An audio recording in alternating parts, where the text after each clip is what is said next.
ഡൽഹിയിലെ നാഷണൽ മ്യൂസിയത്തിലെ പ്രതിമ മോഷണത്തിൽ അശോക സർവകലാശാല പ്രൊഫസർക്കെതിരെ കേസ്.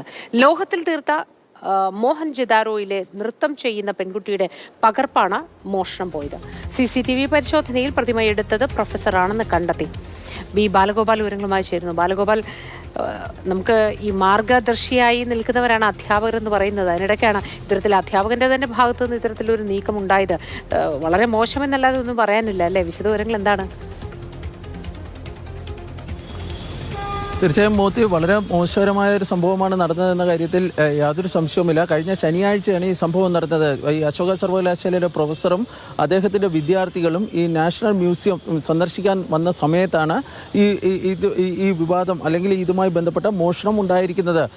ഈ മോഹൻജദാരോയിലെ നൃത്തം ചെയ്യുന്ന പെൺകുട്ടിയുടെ പ്രശസ്തമായ വിഗ്രഹത്തിൻ്റെ പകർപ്പാണ് ഇപ്പോൾ മോഷണം പോയിരിക്കുന്നത്.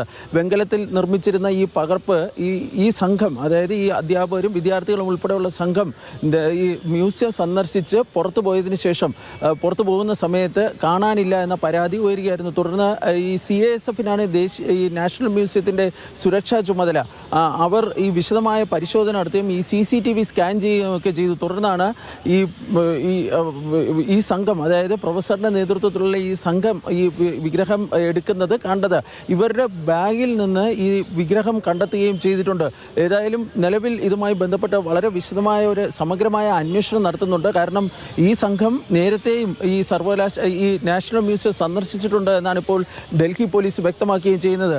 അശോക സർവകലാശാലയും ഇതുമായി ബന്ധപ്പെട്ട കാര്യമായി പോയി ഒരു അധ്യാപകന്റെ ഭാഗത്ത് നിന്ന് ഇങ്ങനെ സംഭവിച്ചത്. ബി ബാലഗോപാലാണ് വിശദവിവരങ്ങൾ പങ്കുവച്ചത്.